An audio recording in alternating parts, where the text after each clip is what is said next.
Donc cette nouvelle vidéo pour faire des cartes d'évolution de la population, on commence par ouvrir ma grid, par importer nos données. Ensuite, on va charger notre couche de la carte. Donc ici, on travaille à l'échelle communale. Et la première étape, c'est de vérifier nos données. Donc ici, on a la population communale de 2013 à 2021. Et donc ici, quand on vérifie la couche source, on voit que le code INSEE est codé INSEECOM. Et donc, lors de la jointure des données, on va indiquer INSEECOM et code géo, qui sont les codes géographiques des communes. Ici, on coche supprimer les entités de la couche qui n'ont pas de correspondant, c'est-à-dire toutes les communes hors Alsace, car on veut juste faire la carte de l'évolution de la population d'Alsace. Ici, on va venir créer une nouvelle variable qui est l'évolution de la population, donc on fait nouveau champ, et on va venir créer notre variable, donc on l'appelle ici evolpop de 2013 à 2021. Vu que c'est une variable issue d'un calcul, donc ici c'est un taux, il s'agit d'un ratio. Ensuite on va venir mettre la formule, donc l'évolution, il y a beaucoup de formules différentes. Ici on utilise cette formule. Et donc à la fin x100 pour faire un pourcentage. Donc ici on voit l'exemple des résultats. Et à la fin, on n'a plus qu'à faire calculer. Donc ici, la formule du taux d'évolution qu'on vérifie.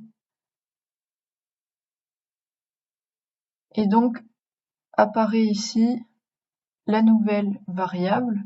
Et donc, quand on clique sur le nom de la variable, on peut trier du plus grand au plus petit ou du plus petit au plus grand pour visualiser nos données. Donc ici, on va venir représenter cartographiquement l'évolution de la population. Donc ici, on a les distributions des valeurs. Donc l'objectif ici, c'est d'avoir les communes où la population évolue positivement en rouge, les communes pour lesquelles la population diminue en bleu, et celles pour lesquelles ça change très peu, on va les mettre en bleu clair ou en rouge clair, donc proche du gris. Donc ici, on décide de faire des classes manuelles, ça permet d'avoir des bornes assez homogènes, et donc on les arrondit. Ici, on fait de -1 à 1, à 5, à 10, à 15, jusqu'au maximum, et pareil pour le minimum. On va jusqu'à -5 et jusqu'au minimum.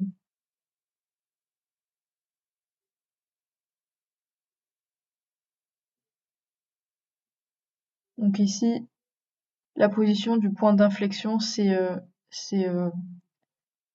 la position de la couleur grise. Donc ici, c'est à la troisième borne que la couleur devient rouge, et avant elle est bleue. Et donc ici, pour la mise en page, on va venir mettre des bordures des communes assez fines et assez claires pour faire ressortir les couleurs du fond de carte. Et ensuite, il manque plus qu'à faire la mise en page, que ce soit de la légende, mais aussi du titre, de l'orientation, de l'échelle, etc.